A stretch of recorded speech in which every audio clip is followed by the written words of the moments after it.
आज खऱ्या अर्थाने पक्षप्रवेश मला कधी होणार होता सर्व कार्यकर्त्यांना माहिती आहे, पण काय उशीर झाला तरी चांगल्या कामासाठी योग्य वेळी योग्य करतो. आज निवडणूक आहे, तिन्ही मतदारसंघात तिन्ही उमेदवार आपले शिवसेनेचे उभे करण्यात दिले जाणार आहे. जो उमेदवार देईल, बाळासाहेबांच्या आम्ही त्यावेळी भाषण करायचो, बाळासाहेबांनी दगड दिला त्याला शेंदूर पाचायचा आणि देव म्हणायचं.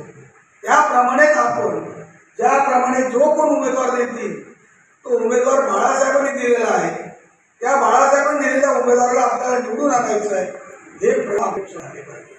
तरच आम्ही जुने एकत्र आलो, जुने भाटायचं किंमत राहील. आज या ठिकाणी सतीश सावंत असू दे, संदेश पारकर असू दे, आम्ही वेगवेगळ्या पक्षात होतो, एकमेकावर टीका पण केली आहे, पण त्या टीका विसरून आम्ही एकत्र आलो. एकत्र आल्याचं कारण एकच, ज्याने आम्ही विधान भवन दाखवलं, ज्यांना आम्ही मंत्रालय दाखवलं, त्यांना आता मंत्रालयातून त्यांना काहीतरी दिशा द्यायची आम्हाला.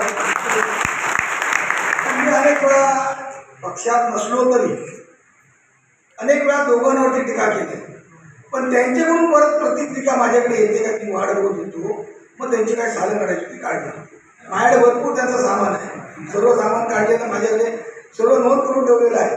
त्यामुळे त्याची मी कशाला घाबरत नाही. सर्व काही जुने शिवसैनिक असतील, त्या शिवसैनिकांनी बघितलेलं असेल की कोणत्याही गोष्टीला कधी घाबरलं नाही. अनेक वेळा जेलमध्ये गेलो, अनेक वेळा लाट्या खाल्या, अनेक वेळा मार खाला, तरी पण कोणत्याही याला डगमगलो नाही.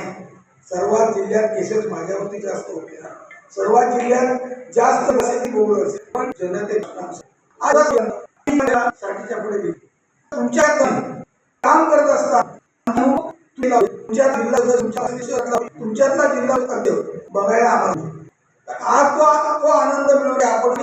आपण काम केलं तर ती जिल्हा परिषद समितीची तालीम असते आणि त्या निवडल्यानंतर ती तालीम करतो आपण 100% जिंकणार हे लक्षात ठेवा.